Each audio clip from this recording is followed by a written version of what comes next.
Bob Montgomery, Ike Williams, Bojack will be three of the greatest lightweight champions of all times. You see, they would be the first black fighters to exchange championship belts without being part of the colored championship division. Bob Montgomery was known as the Philadelphia Bobcat. Ike Williams was the Trenton Thunder. And Bojack was from Augusta, Georgia. Between these three men, they would exchange leather several times and passing on that famous jewel belt, the lightweight championship. I'm Scrapbook Boxing, and I would like to relive the careers of these great fighters right here on the Museum of the Forgotten Fisticuffs series.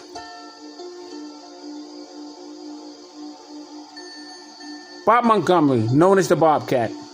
He was born February 10th, 1919 in Sumner, South Carolina.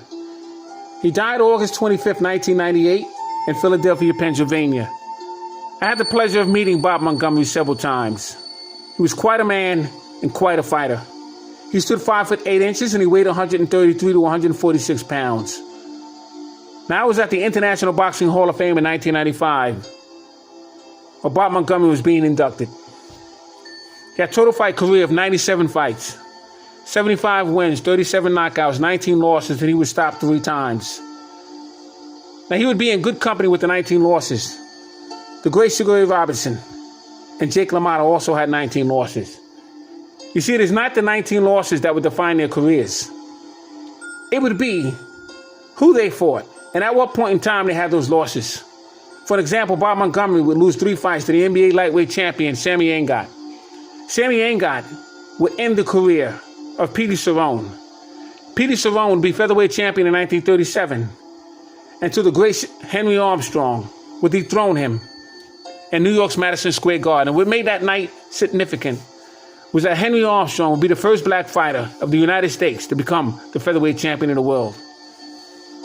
Bob Montgomery would also lose lightweight champion Lou Jenkins.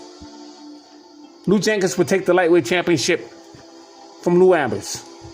Lou Ambers would take the lightweight championship away back from Henry Armstrong, because he would lose that belt to Henry Armstrong, and Henry Armstrong would become the first 3-weight division title holder simultaneously in 1938. Bob Montgomery would also lose to lightweight contender Jewish star Maxie Shapiro. Shapiro fought 7 world champions. Had a friend by the name of Teddy who was the manager of Maxie Shapiro, and he was a dynamite fighter. Montgomery would also lose to Tommy Spengel, and 2-time lightweight champion, who had 21 exciting bouts at the New York Madison Square Garden, which was at that time and still currently the most main event fights that one man would ever have in New York Madison Square Garden. And his name was Bojack from Augusta, Georgia. Now he would become the lightweight champion by defeating Tippy Larkin for the vacant New York SAC lightweight championship belt, where Sammy Angot would retire.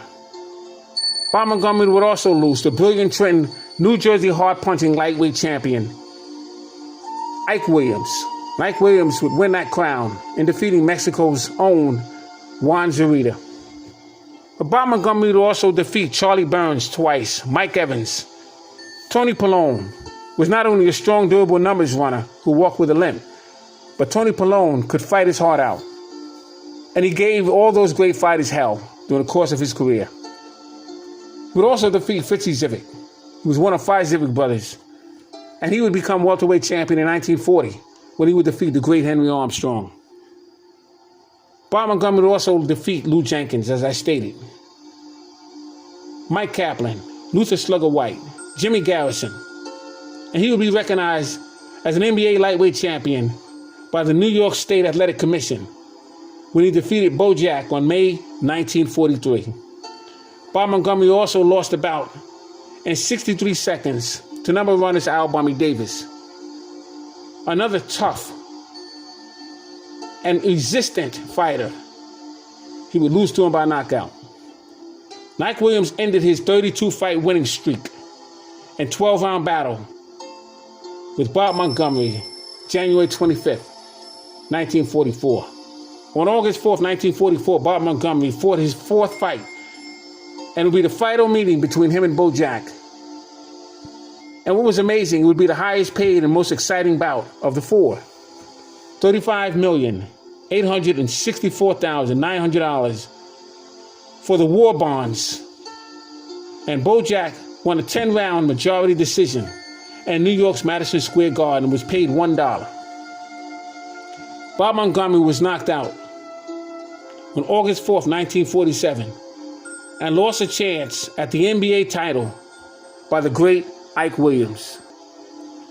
Now, Sidney Walker, his name was Bojack, from Augusta, Georgia.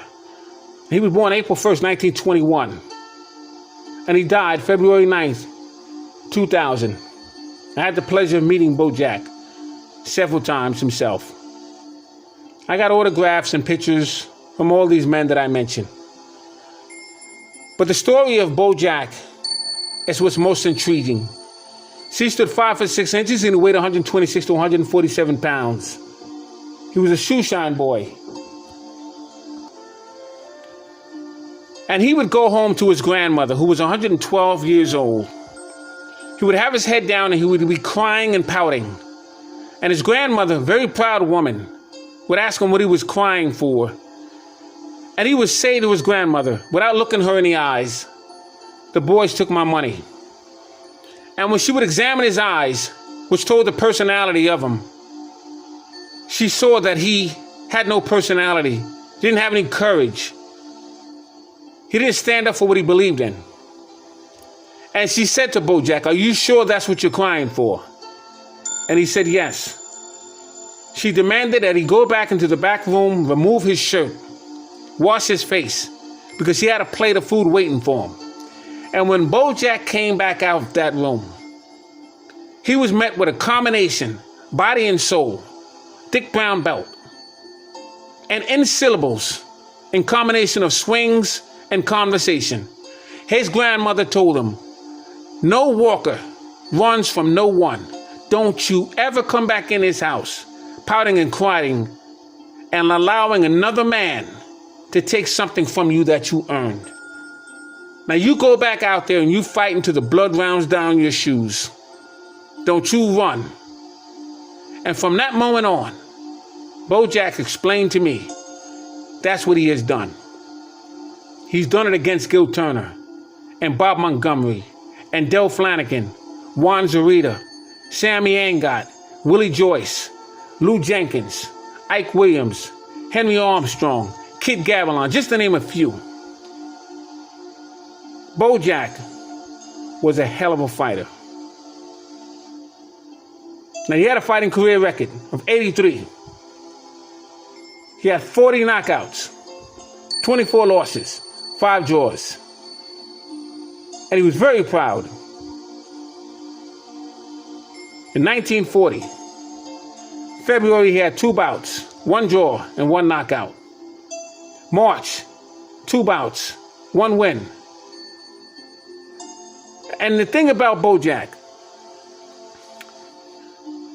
to tell you how special of a fighter he was, I consider him part of the class of the 1940s. Although his first professional fight was in 1939, but in 1940, you had Sugar Ray Robinson's professional debut, Ike Williams' debut, Willie Pep. You had Burt Littell and Jimmy Bivens. And I also consider Bojack part of that class. He only had 1 fight in 39, but all his fights really started in 1940. Ezzard Charles also began his professional debut in 1940. So you're looking at some very strong men coming at that time. He had 8 fights in 1943. February 5th, he would fight Fitzy Zivic, New York's Madison Square Garden, 10-round victory. March 5th, he would fight Fitzy Zivic again in New York's Madison Square Garden, 10-round victory. April 2nd, Henry Armstrong, 1943, New York's Madison Square Garden, 10-round victory. May 31st, Bob Montgomery, New York's Madison Square Garden, and he would lose 15 rounds. Bob Montgomery would win a New York SAC lightweight championship belt. You see, Bojack would fight fighters such as Tony Gennaro and Terry Young, Johnny Bratton, Johnny Greco, Ike Williams. Fought him in 1948.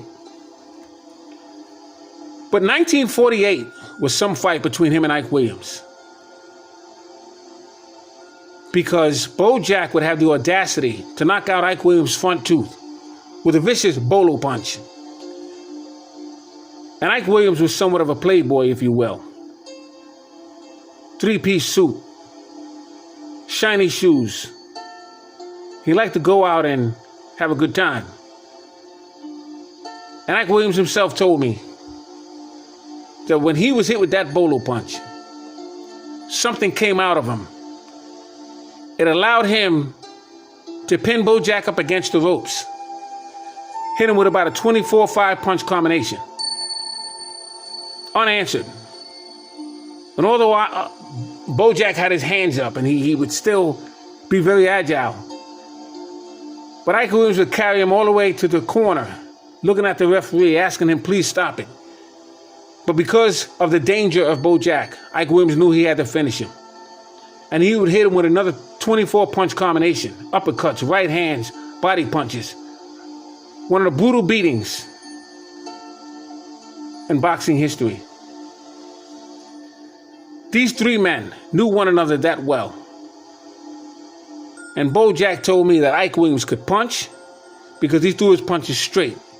Bob Montgomery told me that Bojack can brawl because he threw both hands. Bojack told me that Bob Montgomery could jab.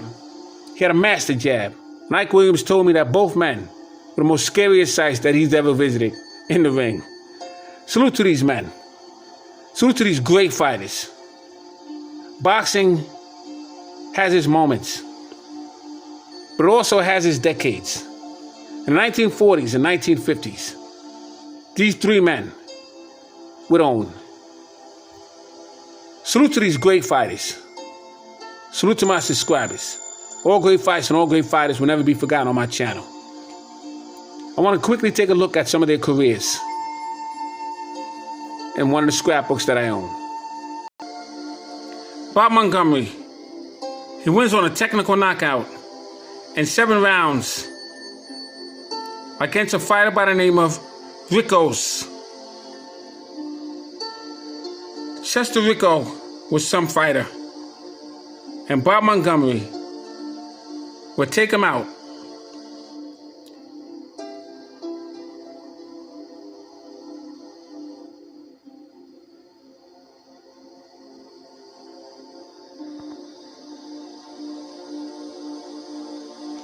The colored Philadelphia fighter was a veteran that stopped Chester Rico. Chester Rico was from the Bronx. He would beat him in 7 heartbreaking rounds. And he would win in first round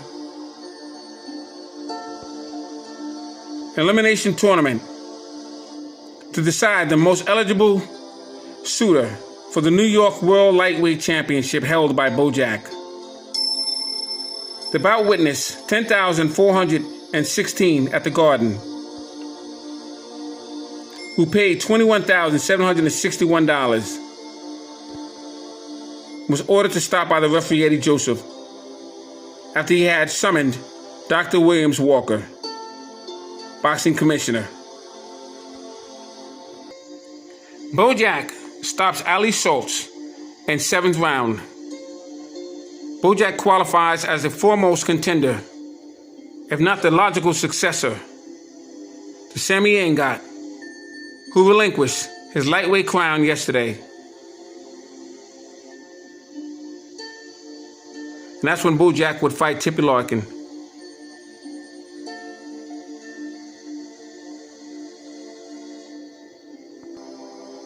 $20,000 Bojack beat Fizzy Zivic again, takes unanimous decision in 12 rounds in New York battle. All these fights took place in New York's Madison Square Garden, March 5th, 1943. Bojack made it in 2 on the second row over Fizzy Zivic.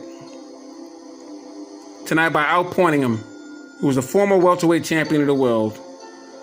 Before 20,000 on New York's Madison Square Garden, Jack Scale was 135.5 and Zivic was 146. Phenomenal.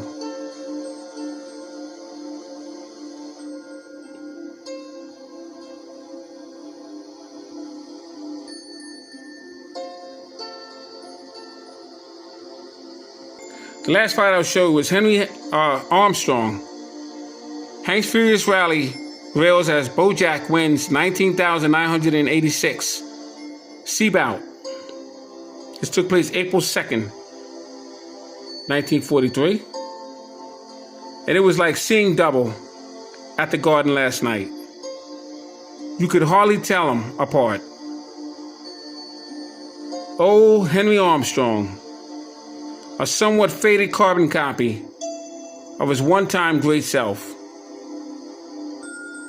And a young Bojack, a reasonable facsimile of the original Hammer and Henry Armstrong. Mixed it up. 10 terrific rounds at the finish of a 21-year career.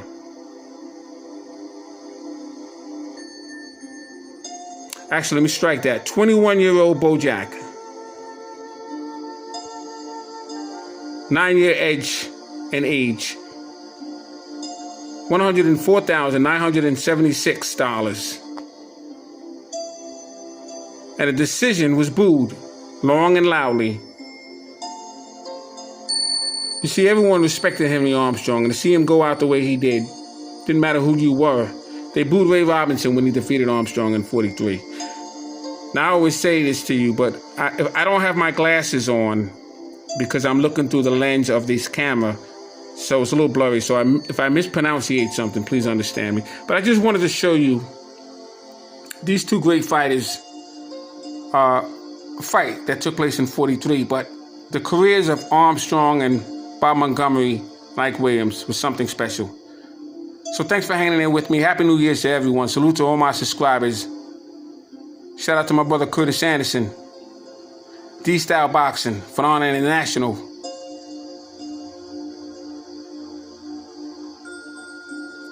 Brother Blood Boxing and Reggie Owens.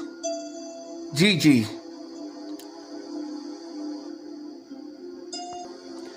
Haplotyping.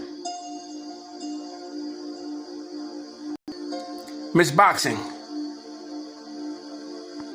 Lala D. Shout out to everyone. Salute.